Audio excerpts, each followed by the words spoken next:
২ তারিখ গিয়ে দেখলাম যে ওই যে পুরা আমার লকারটা পুরা খোলা। লকার ইনচার্জ প্রথমে তো উনি ঢুকে বলতেছে, ম্যাডাম ম্যাডাম আপনার লকারের নাম্বার কত? আমি বলছি আমার লকার তো 44। ম্যাডাম আপনার লকার তো খোলা।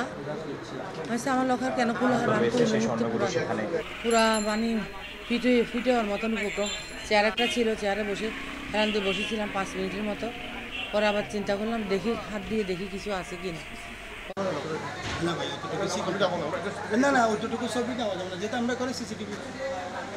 ওরা হাত ঢুকাই দিছি, পুরা হাত ঢুকাই দেখলাম সামনের দিকে যে গোলগুলা ছিল কিচ্ছু নাই, পিছনের দিকে 7-8টা প্যাকেট না, জাস্ট বক্সের মধ্যে রাখি তো 7-8টা বক্স, 2টা বক্সের মধ্যে অল্প অল্প গোল পাইছি, আর 5-6টার ভিতরে নাই, খালি ঢেলে নিয়ে গেছে। অথবা কীভাবে নিয়েছি তার আমি দেখি নাই, আমি নিচ্ছকে তো আর দেখি নাই, কীভাবে বলবো এটা।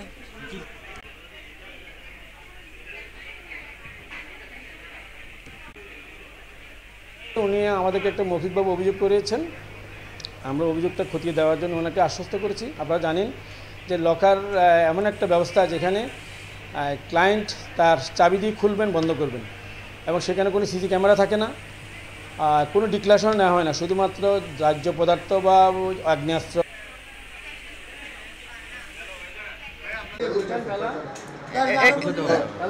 রাখা বলতে কোনো আইটেম উনি ওনার মতো করে ডিক্লারেশন ছাড়াই রাখেন।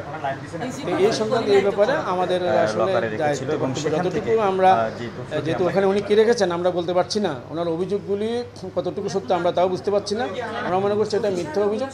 তারপরেও বিষয়টা আমরা ক্লায়েন্ট হিসাবে, আমাদের ক্লায়েন্ট যেহেতু, আমরা ওনাকে আশ্বস্ত করেছি যে আমরা একটু খতিয়ে দেখি কী অবস্থা। এই পর্যন্ত আমাদের কাছে আপডেট, আমরা আমাদের প্রধান কার্যালয়কে অবহিত করেছি, ওনারাও প্রয়োজনীয় ব্যবস্থা নিচ্ছেন, আমাদেরকে পরামর্শ দিচ্ছেন। জি।